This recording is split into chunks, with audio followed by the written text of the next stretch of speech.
Hello, this is Deb. Hashtag Redheaded She-Hulk,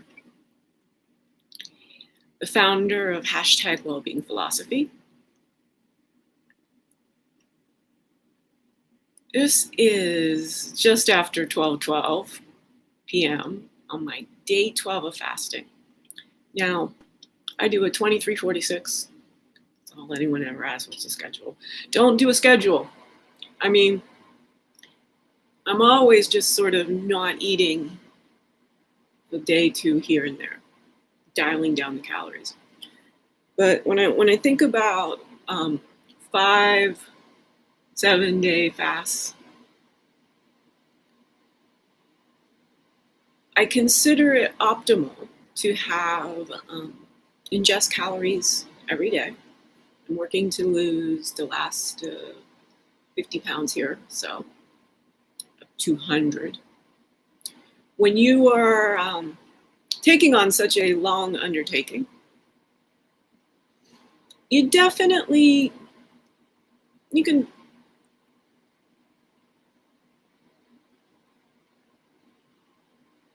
to me, fasting to lose weight versus a water fast, say for detox, fasting does a lot of things. And water fasts are really great when you need to detox, when you have had a really challenging situation and there's a lot going on there. I find juice fasts perplexing. Not that they don't work, not that anything. I find them perplexing. I don't think, I see that there's some phytochemicals and some things like that. Again, depending on why you're fasting, I don't think in a weight loss situation, I haven't found the need, really, to need much external concern about the soup to nuts of micronutrients. I don't really supplement very much. I supplement with magnesium, pretty much all of us. And I use the cheap brand. I know there's a lot of, how you chelate the magnesium is a big deal, but I use a cheap brand from Amazon. It's on Subscribe and Save. It's Doctor's Best. I really would like something that doesn't have magnesium stearate as a filler, binder, preservative, whatever the hell it is, but needs must in pandemic financial situations. So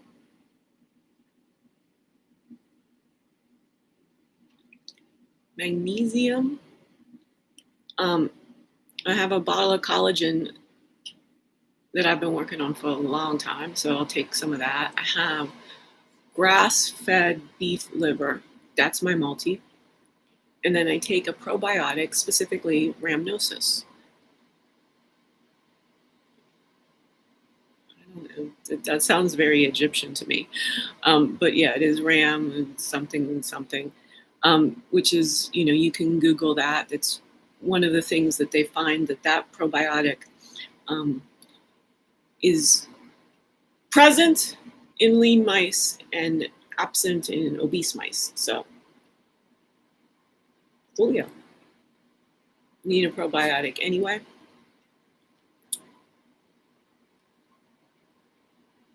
And I take those chaotically, which is back to fasting, back to feast and famine is really more appropriate word for me. I make sure that there are periods where I enter famine to the extent that there's no calories in my digestive tract and I burn through my liver glycogen. What I find, and again, I'm sure this depends on actually how overweight you are, how many days, weeks, months, year of perfect human nutrition you have on board your body. And as you move forward and down, this will change. Anything you do rigorously over time is against your body's very nature. Your body wants to establish homeodynamic balance, and things will change based on whether it's hot or cold, it's raining, it's dry, it's this or it's that, or how stressed you are, how fearful you are, whether somebody's called you a name.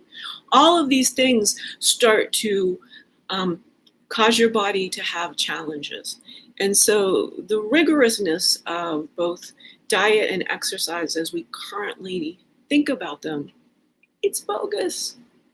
Which is not to say there aren't principles, but the principles are far more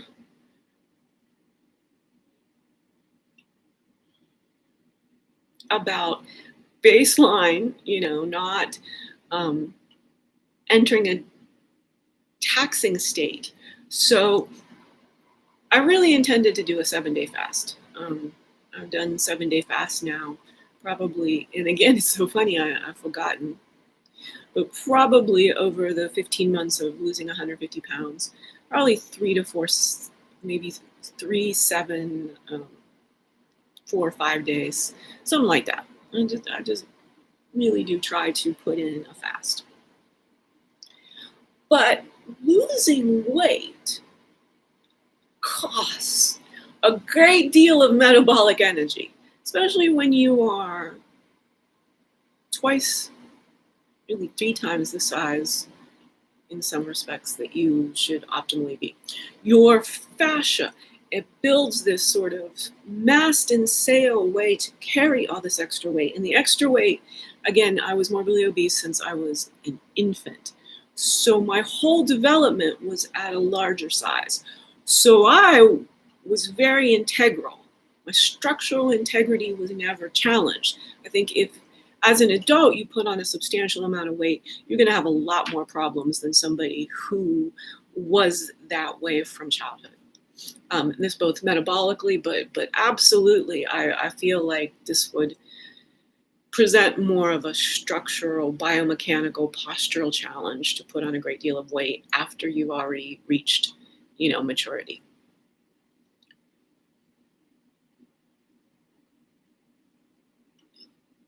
Structural integrity is this key thing that we're missing in weight loss. We're missing in the plateaus. Yo-yo dieting is definitely bad. Our bodies either you're, always in homeodynamic balance, you're at your appropriate lean weight, and you switch a little 5 pounds here or there, seasonal, this, that, and the other thing, and you notice and you optimize. Those who are overweight and continue to be overweight and go up into obese and morbidly obese are people in states of absolute fear, but not in the kind that we think of, not guns and tsunamis and, apocalyptic movies. It can be emotional, and many times, whether it existed to begin with, getting fat creates a great deal of emotional abuse, neglect. What I really believe in my own case, so much of this was environmental toxicity. In my adulthood, I moved into a moldy apartment and my brain got damaged severely. And by my brain, I mostly mean my nervous system. In being obese, my posture, the whole bandwidth of my brain stopped. There was the part in there that was okay, but it couldn't express itself, because expressing myself like this might seem kind of rambling to you, and in a certain way, it's much more rambling than I would anticipate, because I've been hurt again. Every time I ask people for help, they give me advice that has nothing to do with the help I need. This is what social media has done. It's turned everyone into this fact that they're an expert. It's convinced everyone what they had to say. Or They're just constant. The latest meme or the latest, same thing everyone else is saying is their knee-jerk answer. And then they get pissed at you for trying to establish some context. Well, that doesn't work because that's not my situation. They want you to just be like, oh, that's great advice. It doesn't apply to what I've asked for. So I basically turned this on just to document day 12. And at this point, I simply do not, I'm going to day 15. I'm going to do 15 full days of having raw cacao mousse and nuts, a 10 to 15 minute eating window every morning. It's usually actually at least an hour after I wake up. Zanzi goes first. We go for a walk, very first thing. Then there's bio situations, and then she gets fed. And usually, since I have to cook her food, just defrost her raw food, or hydrate her freeze-dried food. That's why we say cook. It's a quick way to train your dog on one word.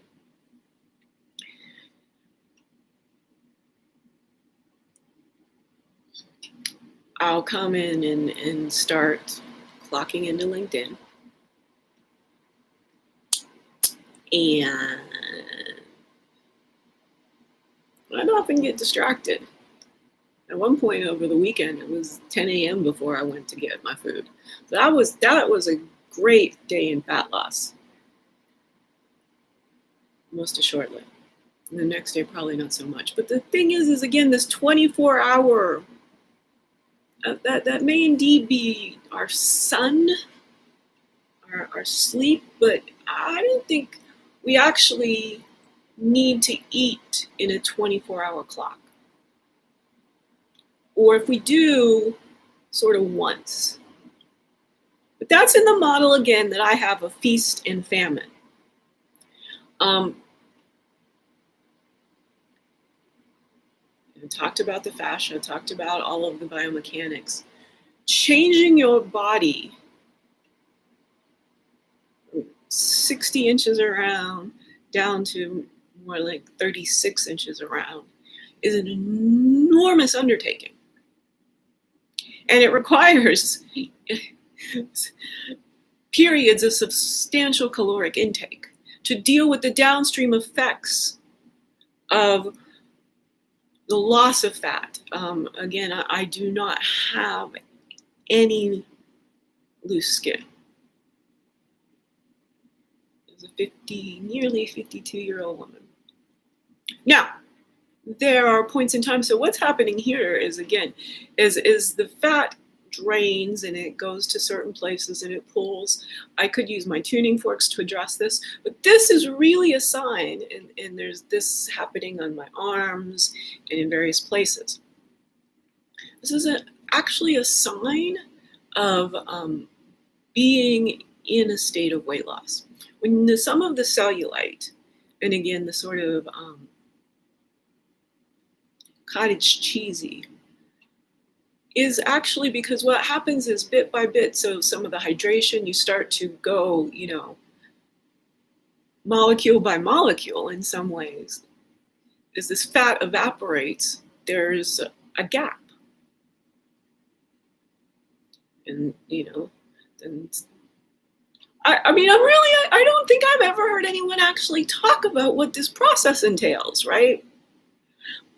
In general, we sort of have a cultural thing that your face loses weight first. Okay, fine. But it also comes from your extremities. It comes from your hands and your feet. Having the ability to see, like the actual bones in my hands is entirely new. Having this ability, I could always do the middle finger, but to have so much room to be like actually now nearly able to touch my thumb and my small finger, my pinky. There's a big bonedness.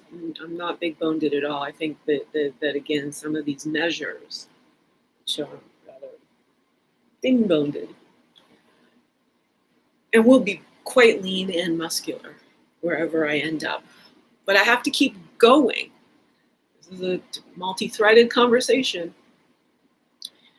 Yo-yo dieting is what happens and you get discouraged. You get discouraged, and it feels like all of a sudden, like your abdomen is a lot fatter than it was a week or two ago when you fit into something.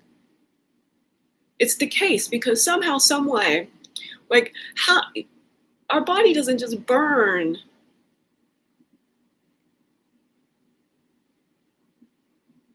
fat in our chin. It gets stored there. But in order for it to get burned, it somehow has to actually, the fatty molecules need to go into our organs. And I believe it's going to be mostly small intestine is where these are going to come. I don't know. I have never had anyone explain this to me. I mean, I can explain it to you as in the just the dynamics of looking at a whole body. Because mostly what's happening when you burn a molecule of fat, and any woman, most men too, in the whole polyunsaturated, monounsaturated, saturated fats things, you've probably seen a fat molecule, and they talk about the monoglycerides, triglycerides, these kinds of concepts. But you go look at those fat molecules, top of Google, Wikipedia. They have 3 elements: carbon, oxygen, and hydrogen. You exhale the carbon. The carbon becomes a gas, and you exhale it. This is literally VO2 max. This is any colorimeter that's trying to assess whether you're burning fat. It measures the gas. It measures the density of exhaling carbon. What you're left with is some O's and some H's, which is water, H2O. When you're burning fat, and I've never heard another fat person just tell you, oh yeah, I noticed I don't need to drink water when I'm losing weight, especially when I'm fasting, if I'm having a large carbohydrate meal, which I don't anymore because I've given up gluten. And it would have been like a pizza, would have been one of the things. I used to need to down a whole bunch of water. When you're trying to digest a great deal of carbohydrates, and especially perhaps gluten-based carbohydrates, your body needs extra water. It takes water in the Krebs cycle to change carbohydrates into energy. Fat, it does not. Fat exhales carbon, and you get your own internal structured water. Might be a phrase you want to go on. And there's some another term, but I was like, someone's like, go research. I was like, I don't need to research it. I lived it. I experienced it. I can explain it from my own life experience. So I understand more about human bodies than most people because they're looking in a lab. I'm like, well, in the full operationness of a human body, I've seen these little pieces of things. That's a pretty cool observation, right? That I can back up with the science of the fat molecule. Exhale the carbon, and then your body's left, the byproducts of burning a fat molecule for a calorie, is some oxygen and some hydrogen. And that combines to water, and that nourishes you. And so this is what's happening. You burn this somehow starts oozing its way down from your extremities inward into your organs. Then the fat is there. Stomach, liver, small intestine. Livers, but so this is not a closed system. Blood? I'm really now fascinated. I have not researched this topic enough to feel I can offer you a valid philosophical premise on which organ is actually responsible for taking a stored molecule of body fat, utilizing it for energy. I think this is all small intestine stuff, come on. The liver might be involved because that's where the glycogen is. This is not the stomach, right? The stomach is for external calorie ingestion. There would be no reason for any fat molecule to go through your stomach for hydrochloric acid or anything like that. I bet my best guess is pretty damn good. Yeah.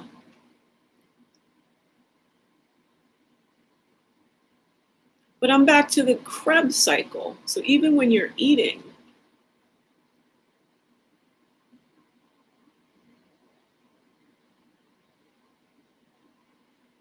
how do the calories turn into energy?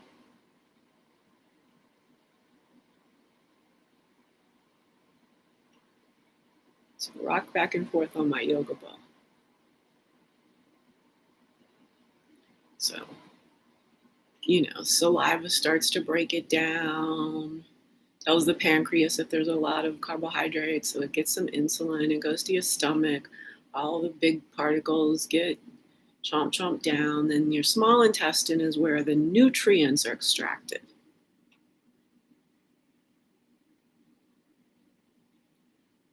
Carbohydrates basically pass through your stomach into your small intestine. So, right, it was really, unless you just like swallow like half a pretzel, then your stomach is it's not poking through. But the nutrients get extracted, which means that's where the energy exchange happens in our small intestine. We'll go back and go into that liver glycogen and see how that sidecar contributes. But small intestine. All of these things, your kidneys, your pancreas, all of your organs have to accommodate all this weight loss. And so one of the things that is really important if you're going at this for month after month, week after week, you have to have some refueling time. You have to have some incoming nutrients and calories to deal with the overhead of all of the metabolic energy it takes to lose a great deal of weight. Again, look at the muscularity on this forearm. Still got. I can pinch 2 inches of muscularity. Hard to see because I'm so pale, but if you can feel how rock hard, I'm a typist, right? But seeing and how my right is definitely more muscular, but my left, there's some inequality. My left side is very feminine and shapely right now, but my left is more, this is Bill Bixby and this is Lou Ferrigno. Hashtag redheaded She-Hulk. It's really the truth. And I mean, this summer you could see it completely all up and down my whole body. My legs to my arms, again, from the feminine bits and et cetera, et cetera. There's a much more leaner, feminine, shapely left side, and there's a bigger, more brutish, thicker right side. I'm quite the hermaphrodite in these ways of happy to be the owner of 3 feet of red hair in my femininity. Happy to not have a penis, very much so. Happy to be a little redheaded girl who grows up to give Sigmund Freud vagina envy. I think very left-brained. And so, of course, the left brain powers the right side of the body, and the right brain powers the left side of the body. It's all very interesting. I got forced into a very left-brained life. I have a magnificent right brain and an even more magnificent subconscious. My inner African, as I refer to my gorgeous subconscious, it's all that. And a family-sized bag of chips. That was it. Just embodied intelligence. Subconscious, in the language that I'm using right now, is I consider the terms body and subconscious synonymous. Your body does not operate without your subconscious brain doing all these things, making all this digestion that you don't have to know anything about digestion. You know, when you're hungry, when you're full. But my God, is this a confusingly complicated process, especially the Krebs cycle. The Krebs cycle is a masterwork of complexity. It seems to me the fatty acid cycle is a lot more svelte. And this is why anyone who's ever done any fasting will find that ketones, it pumps up your energy and you feel good. You get high burning ketones. In my experience at this particular point, no cannabis high. Cannabis high is different, and I do ingest cannabis infused coconut oil. I do not smoke ever. And edibles, commercialized edibles, will never produced a result. But fasting, that makes everything better. Yeah, so we'll hit a Pippin.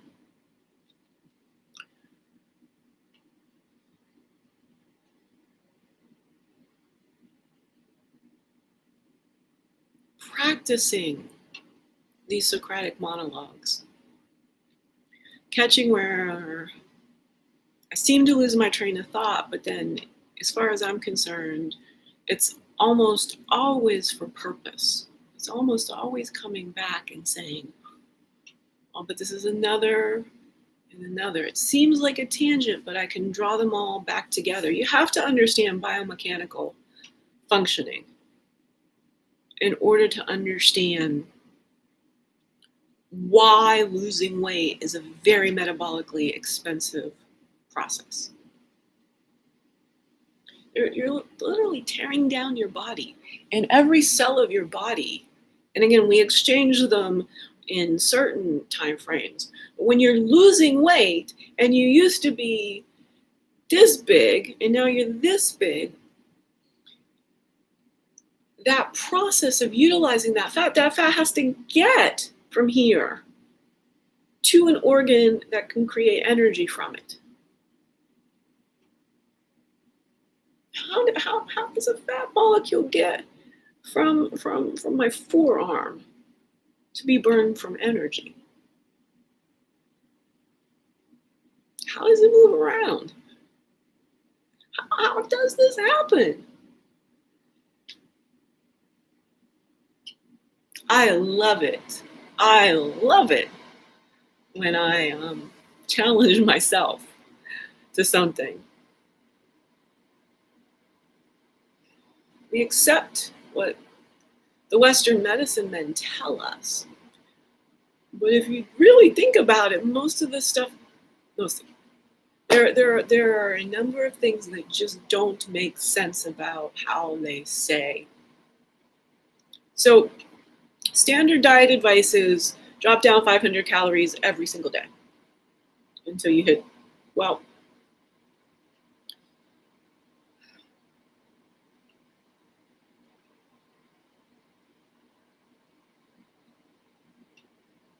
we have these two metabolic pathways for energy: carbohydrates and fat. Protein does not give you energy. Protein, basically, we strip out the amino acids and it goes into the carbohydrate metabolic process for energy. Percentage-wise, I don't know, 75-25, something like that. So you are making energy if you're having a very high protein. So if you're a bodybuilder, let's say, doing 12 eggs a day, 6 chicken breasts, all right. I mean, not for long, but you could definitely do that for a while. And then put in the physical stimulus of really going hard to say, what I want you to do with all this protein is make muscle. If you were to do that without putting in the stimulus of doing massive, incrementally more weight bearing exercise, and that's probably, that's going to tax your kidneys, your liver. Too much protein is not, you'll get and what the metabolic thing is telling you is there's no real energy in protein. There's some, but not much. Because again, protein doesn't exist in the wild. Having a steak, it comes with fat and it comes with some carbohydrates. There are, again, the way it's flesh. A steak is a part of a cow. And again, the way that all of this happens is through cows eating grass, which is a carbohydrate. So some of the substrates of animal flesh, including our own, are carbohydrates, the metabolic substrates of energy.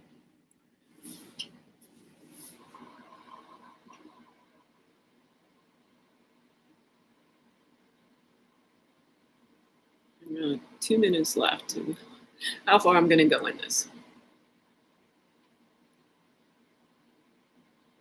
Really enjoyed this discussion with myself. I think we'll leave it there. How does a fat molecule get from my forearm to help me bounce on this yoga ball? I want to know a little bit more about this process because we're not seeing weight loss clearly. Again, I think that's 500 calorie deficit, while ultimately you do need those 2,000 calories. If you're not going through your liver glycogen, you probably do need to constantly be having like veggies and certain things. Stay in the Krebs cycle.